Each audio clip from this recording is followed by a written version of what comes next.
Grab your coffee, get jacked up. I'm Jamie Taylor. It's time for another episode of The Block Talk. I'm so excited to introduce Kelly Lovell and Walt Todd from Count Porkula, the creators of Count Porkula. Do I have that right? Yes, ma'am. Correct. All right. Well, thank you guys for getting up early and taming those beards early enough to come in and have a chat with me. I'd like to start with an old friend, Kelly. You have done everything from coach my son in football to create your own food truck here with Walt and open this amazing, exciting venue that everyone in Little Rock is flocking to. So can you tell me a little bit about growing up in Little Rock and how you guys met and all that?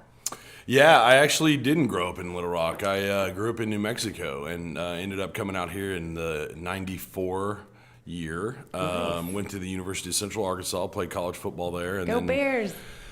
Met my wife and moved to Little Rock and started working for corporate America. And at that point in time, it just was something that I was used to and did for a long, long time, for 17 years. And Walt and I got together because I'm making a long story short here, but or a short story long. I met his wife at my first company, and that's how I got to know Walt. And so Walt and I got to be friends, and there was a time where he called me one day and said, "Hey, you want to buy a smoker?" And I said, "Sure." Wait a second. So did you guys never talked about barbecue, Walt? You just grew up in Little Rock and decided, my wife's friend seems cool. I'll just buy this pork and we'll try it. No, I did grow up in Little Rock, but to the story at hand, we had talked about it. We had tailgated with, they had their company tailgated at the Razorback football games, and so we'd go around and see all the people and the smokers, and we always talked about getting one. Well, on the way to work one day, there was this old rusted out smoker that I drove by every day for like 2 years, and finally they obviously weren't using it. So I stopped and I went in and asked the guy, and he said, "Yeah, I got a bigger one," and that was just sitting there. So called Kelly, we made him a cash offer, and that's how it started. And we still have that one today. And that one is actually Count Porkula. Correct. Yeah. That's so exciting. And the name is really, we'll get to the name here in just a second. Yeah. But so with you guys meeting, obviously your wives are friends, you guys are hanging out at tailgates, you're deciding to do this business and venture in together. How did you decide who gets to pick the rub and who's making the recipes, or was it a natural thing, or how do you get who picks the pork and all of that? I mean, how does the logistics of this come together? I think it was just a natural process of us getting together and doing it together. We've done pretty much all of it together, and there's been times where I've had to tote the mail a little bit longer, and there's times where he's had to tote the mail a little longer, and but it's worked out. I mean, it's been everything we could have ever imagined, and of course now we're in East Village, but it's, when we first started, it was, we just kind of took both of our strengths and put them together and really just did what we did. Yeah. Well, the food's incredible. My favorite thing when you guys first came out was when you opened the truck and you came out to one of the Little Rock soccer games, and you'd been around town at multiple places already. And then I went to the soccer game and had those nachos, and they were, I'd never had anything like that. and then to have live soccer local to Little Rock, I thought that was great. Can you tell me a little bit about how the community played a role in the growth of the food truck into the venue and all that? Sure. Absolutely. Just the people we meet at these different venues, the Little Rock Rangers or the Chamber of Commerce or, wherever. We've made these connections with people for years, and I don't know, without the community, we wouldn't be successful and we wouldn't be where we are. So we're very thankful for our patrons, our customers, we just can't even explain it. Yeah. It's amazing. I have a similar experience, so I understand what you mean with the community connections, because Little Rock seems like a little bit of a small town, even though it's kind of it's a capital city, it's our big city, but at the same time, you can get a lot of accessibility to the connections you need to build a business or grow the business that you have already existing into a new area. So you mentioned East Village, so we can talk about kind of the move there. So you grow the food truck, you're this local, exciting, fun, everyone comes out to see you brand, and then you need someplace permanent, a brick and mortar where people can come and play. So tell me about the birth of the Railyard and Count Porkula, and then we'll touch maybe on that Crepe Truck that's been parking over there. Yeah, so I was at one of the St. Patrick's Day parades a couple of years ago and ran into one of the guys from Moses Tucker, and they showed me the spot down there, and I called Walt and said, "Man, this place is awesome."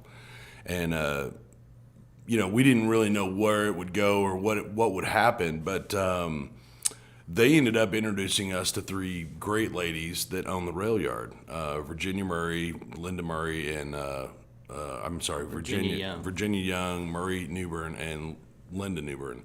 And we met them. They were looking for some people to go in business with to possibly do the food side of things, as they were going to do the Railyard side of things, which is the beer and the cocktails and all, and the outdoor patio and all that stuff.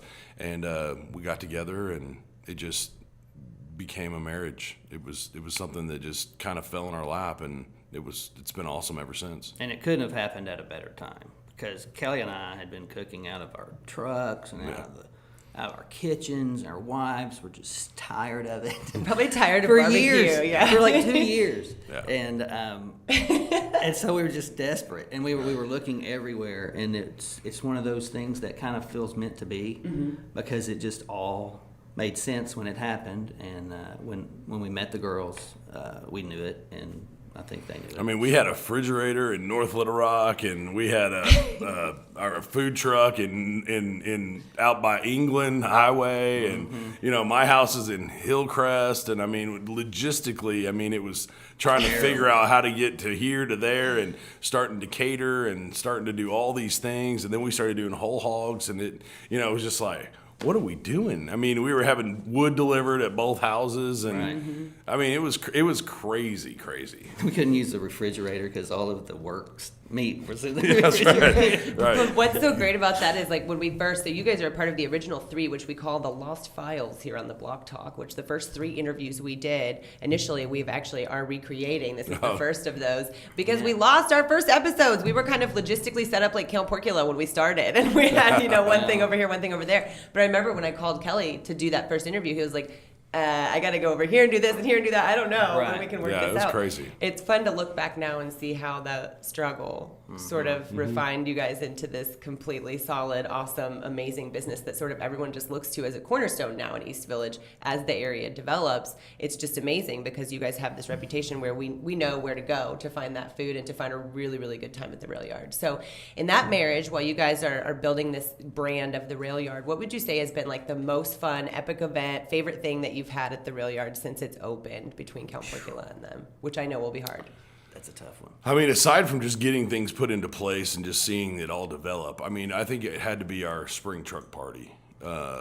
We didn't really know what to expect. We were kind of in competition with some other folks in town that are great people and just great areas of the city. But at the time, we didn't know how big any of it got. And so when that party hit that day, it was amazing. Thousands. We had bands all day long. We had our beer vendors and local community folks out there. It was a party. We had a bunch of food trucks. 6, 7 food trucks out there. Great. I think we had like between 3,500 and 4,000 people out there. And the crazy part is all like the movers and shakers too. So you go through that crowd and you're like, oh, I know, yep. And these people own businesses and are influential and care about this community and they want to be there and they want to get behind what you guys have done. It's so cool to support people that are involved in your local community and live here and work here and play here. And it's a benefit to all of us what you're doing, bringing people together like that. So food truck party, what about like the unique things that you guys do? For instance, I think you do s'mores in the wintertime, is that right? Oh yeah, there's always something. S'mores in the wintertime.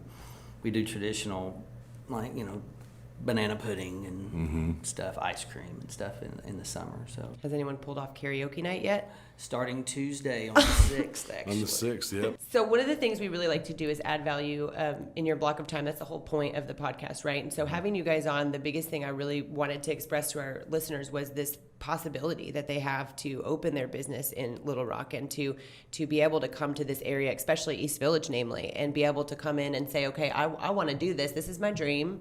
I think I can make this possible. I don't want to work in corporate America anymore.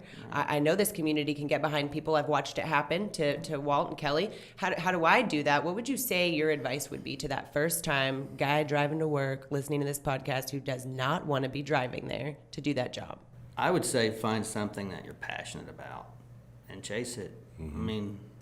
That's all we did. We took a leap of faith, and the stars kind of aligned for us, yes, but, we just had to jump. And to his point, there's people out there that are that want to come together and do things. And so, it's kind of like you got to find people that want to do certain things, and they may not want to do other things, but there's other people that could do those things. So you kind of have to find those people, and they're out there. I mean, there's investors out there. There's people that want to see the city grow. There's people that want to see East Village grow, and Little Rock is on the up. I mean, we're heading in the right direction. All the Yankees are coming here all of a sudden. As an ex-Yankee myself, I don't appreciate it when they call them that. But I just think it's interesting how many, like you just said, are coming to this area. What could you say uniquely, like coming from New Mexico or like me from California, as a Little Rock native, what can you would say is different about the Railyard compared to any other venue you've ever seen open? Well, it's kind of one of a kind here locally. It's really wide open, but quaint and intimate. You can get a lot of people in there. And we get a really good mix of people there. There's young and old, kids. Kids and dogs. And It's so cool that you let pets come. Yeah. I mean, it's interesting when we're when we're in the smokehouse and it's a busy day and we're taking meat out and we're watching the crowd. It's so interesting to see that you have all these different generations. You have little bitty toddlers that are trying to stumble on the concrete and play some of the games that we have, and then you have the same thing happening with adults. And then you have millennials, and and they're doing their thing, and they're on their cell phones, and then you have a guy having an 80th birthday party. Yeah, an 80th birthday party. I mean, it's crazy. I mean, it's just seeing all these generations has just been that's been really cool to see. Because we would have, we were kind of told that's kind of what would happen, but I truly didn't believe it. Right. And I'm a believer now. We just didn't know what to expect. Yeah. You never do, but to your point, it's just kind of, you have to jump to figure it out and just decide, if you build it, they will come kind of deal. And you guys built it and they came for sure. So real quickly before we go out here, I've got to ask the question about your beautiful wife and that crepe truck, because I did get a couple messages about my little appearance on KATV. Right. Nobody told me that I was going to be just stuffing my face on camera. I'm fine with it, because if I'm going to stuff my face with anything, it was Count Porkula in a crepe. Tell me how she dreams this up. It's a Little Crepesy is the name of the food truck, and we're all very proud of it. She's doing really well with it. It's new. I think it's a month, 5 weeks. A little over a month, yeah. But she's been out there. You can find her on Facebook, Instagram. Her whole schedule's out there. But she and I had a creperie 10 years ago in Hillcrest, and obviously didn't make it. It's called Lemon. And she never lost the dream. And so when this all went down, she called me one day and said, I'm buying a horse trailer. And I was like, what are you doing? Well, you called me and said I'm buying a smoker, so I guess we're even. Okay, Jamie. But anyway, that's how she had this vision, and here it is. So. And we were at a private party right when she first started, and I think that's when the evolution of the Count Porkula crepe came out. And she's like, hey, why don't we do this? And we were Everybody like, loves barbecue. And right now, it's got to be one of her top sellers. It's got to be.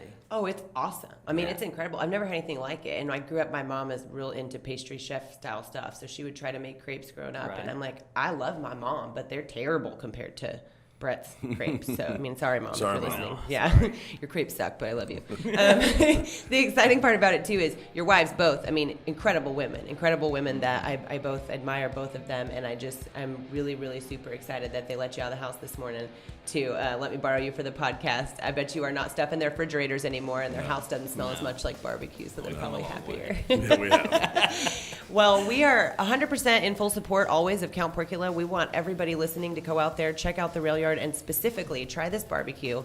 It is amazing. These guys are amazing, and it's always good to support local. We love Little Rock, and they do too. So thank you guys for coming on the show. Thank you. Thank you, Jamie. Thanks for what you do. Appreciate it. Of course. We're signing off here at the Block Talk. I'm out.